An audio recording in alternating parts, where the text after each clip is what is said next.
రొట్టెలు, దానికి పరిశుద్ధ స్థలం అని పేరు. రెండవ తెర కావాలా, అతి పరిశుద్ధ స్థలమను గుడారం, అందులో సువర్ణ ధూపార్తి, బంగారు రేకులతో తాపబడి నిబంధన మందసం, ఆ మందసంలో మన్నాగల బంగారు పాత్ర, చిగిరించిన అహరోను చేతికర్ర, 10 ఆజ్ఞలు గల పలకలు, దాని మీద కరుణాపీఠం, కమ్ముకొని చున్న మెహబుగల కెరూబులు. నెక్స్ట్ చదవండి. వీటిని గురించి ఇప్పుడు వివరంగా చెప్పవల్ల పడదు. అంటే ఓల్డ్ టెస్టమెంట్ తీసినప్పుడు ఎలా చెప్పాలి వాక్యం? ఓల్డ్ టెస్టమెంట్ చదివి వీటిని గురించి వివరంగా చెప్పవల్ల పడదు అని చెప్పి వెంటనే దాని యొక్క నిజస్వరూపమైన న్యూ కవెనెంట్లోనికి రావాలి. 11 చదువుదాం. 11 ధర్మశాస్త్రము రాబోతున్న మేలుల ఛాయగలదే కానీ ఆ వస్తువుల ఇలా అంటాను. ఆ వస్తువుల గురించి ఎక్కువ మాట్లాడుతున్నామంటే అర్థం ఏంటి చెప్పండి? మీ ఇప్పుడు చదివారా? పౌలు గారు ప్రత్యక్ష గుడారాన్ని ఎంతసేపులో చెప్పేశాడు. గుడారం, పరిశుద్ధ స్థలం, అతి పరిశుద్ధ స్థలం, సన్నిధి రొట్టెల వల్ల, దీపవృక్షం, మందసం, అందులో ఉన్న 3 విషయాలు, దాని మీద ఉన్న కరుణాపీఠం, దాని మీద ఉన్న మహిమగల కెరూబులు. చాలా సింపుల్గా చెప్పి వెంటనే అన్నాడు వీటిని గురించి వివరంగా ఇప్పుడు చెప్పవల్ల పడదు. వెంటనే ఎక్కడికి వచ్చాడు? ఆ వస్తువుల నిజస్వరూపంలోకి వచ్చేసాడు. నేను ప్రశ్న అడిగినా, ఆ వస్తువుల్లోనే ఎక్కువసేపు గడుపుతున్న వాళ్ళు ఎవరు? ఇప్పుడు దాకా చెప్పిన వర్తమానంలోంచైనా చెప్పండి. ఆ వస్తువుల్లో ఎక్కువసేపు, ఆ ఓల్డ్ టెస్టమెంట్ పోర్షన్లోనే ఎక్కువసేపు తిరుగుతున్న వాళ్ళు ఎవరు? వాటిని గురించి వివరంగా చెప్తున్నవారు ఎవరు? ఒకళ్ళు చెప్పండి. అదే వాళ్ళు ఎవరు? ఎందుకు? నువ్వు ఇప్పుడు చెప్పింది కరెక్టే. ఆయన చెప్పింది నువ్వు చెప్పింది లింక్ అయింది. నెక్స్ట్ చెప్పండి. ప్రవక్తల క్రీస్తున్న వాళ్ళు ఒకే లెవెల్ ఎందుకు చూస్తున్నారు? అవన్నీ దాని పర్యవసానాలు. ప్రవక్తల క్రీస్తున్న వాళ్ళు ఎక్కువ ఎందుకు చూస్తున్నారంటే అసలు ప్రవక్తలకే క్రీస్తుకు మధ్యలో ఉన్న డిఫరెన్స్ వాళ్ళకి అర్థం కాల.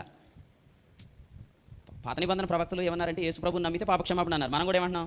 యేసు ప్రభుని నమ్మితే పాపక్షమాపణ అంటున్నాం. కానీ అసలు ప్రవక్తలు చెప్పిన డైలాగ్ మనం చెప్పిన డైలాగ్ ఒకేలాగా ఉంది. కానీ ప్రభు ముందు పాత నిబంధన ప్రవక్త అయిన యోహాన్ నిలబెట్టి ఇక్కడ అపోస్తుడైన పౌలు నిలబెడితే యోహాన్ ఏమంటాడంటే ఆయన చెప్పుల వారిని ఇప్పుడుగా నేను యోగ్యుడు కాదంటాడు. పౌలు మాట్లాడు. ఎందుకంటే పాత నిబంధన ప్రవక్త కంటే క్రీస్తు ఎంత ఉన్నతమైన వాడు ప్రవక్తకు తెలుసు. కానీ పౌలు అనుభవం వేరు. నేను అందుకే మీకు ఏం చెప్తున్నానంటే ఓల్డ్ టెస్టమెంట్ ప్రాఫిట్లు అసలు యేసు ప్రభు ఉన్నప్పుడు ఉండి వాళ్ళందరూ మన ముందు స్కిట్టేస్తే కొంతమంది బోధకు చచ్చిపోతారు. ఎందుకు అనుకున్నారు? అరే మేము వీళ్ళందరూ కలిపి పర్ణశాల కట్టి అక్కడైతే 2 ప్రవక్తలు కనపడ్డారు. 2 మన వాళ్ళు బైబిల్ స్టడీ తీస్తే ఎంతమంది గురించి చెప్తారు క్యారెక్టర్స్? కనీసం 1 గంట మెసేజ్ అంటే విధేయత గురించి చెప్పాలనుకుంటే ఫస్ట్ ఎవరిది విధేయత బైబిల్లో? అబ్రహాము. ఇంకా చెప్పండి. అబ్రహాం గురించి చెప్పినప్పుడల్లా ఒక ఆయన తిట్టాలి. ఎవరిని?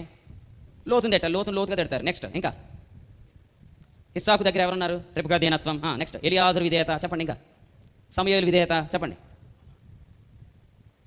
అర్థమైందా? ఇంతమంది గురించి చెప్తే ఇప్పుడు ఎన్ని పర్ణశాల కట్టాలా? వీళ్ళందరికీ యేసుక్రీస్తు పాటు కట్టాలి. అసలు నేనేమంటానంటే ఈ పర్ణశాల కట్టిన వాళ్ళకి గంట ప్రసంగం టైం ఇస్తే ఇంకొక 5 నిమిషాలు ఉందంటే ఈ కంగారు యేసు ప్రభుకి పర్ణశాల కడతాం మానేస్తారు వీళ్ళు. ఎందుకు? నీకు అర్థమైందా? ఆయన దగ్గరికి వచ్చినప్పటికే టైం అయిపోతుంది. ఇటువంటి ప్రసంగాలు వింటున్న వారు విమోచించబడ్డామన్న కాన్ఫిడెన్స్లో ఏమంటారు? ఉండని వారు పరిశుద్ధాత్మ ద్వారా వచ్చే విమోచనాన్ని ఏం ఎక్స్పీరియన్స్ చేస్తారు? అప్పుడు రెస్ట్ ఉండదు. ఇప్పుడు అసలు ఫైనల్గా నీకు ఇస్రాయేల్ గురించి ఎందుకు? అసలు ఫస్ట్ పాయింట్ అడుగుతాను. నేను స్ట్రైట్గా క్వశ్చన్ అడుగుతాను. డైరెక్ట్గా నిన్ను అడుగుతున్నాను. నీకు ఇస్రాయేల్కి తేడా ఉందా లేదా? నువ్వెవరివి?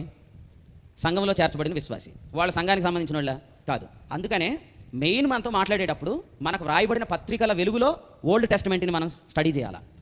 న్యూ కవెనెంట్కి రాసిన పత్రికల వెలుగులో ఓల్డ్ టెస్టమెంట్ కానీ స్టడీ చేయకపోతే మనమందరము మనకు కలిగిన విమోచనము అంటే మనకు కలిగిన విడుదలను, దానిలో దేవుడు ఉపయోగించిన బలాతి శయమును, ఆ బలాతి శయాన్ని మనం ఎరగకపోవడం వల్ల మన శాల్వేషన్ మీద హెబ్రీ 10:19 నుంచి చెప్పిన సంపూర్ణమైన నిశ్చత కోల్పోతాం. మనస్సాక్షికి కల్మషం తోస్తుంది. హృదయాలు ప్రోక్షించబడవు. యథార్థత లేకుండా అయిపోతే ఇక తర్వాత మన విశ్వాసం వల్ల జీవించలేం.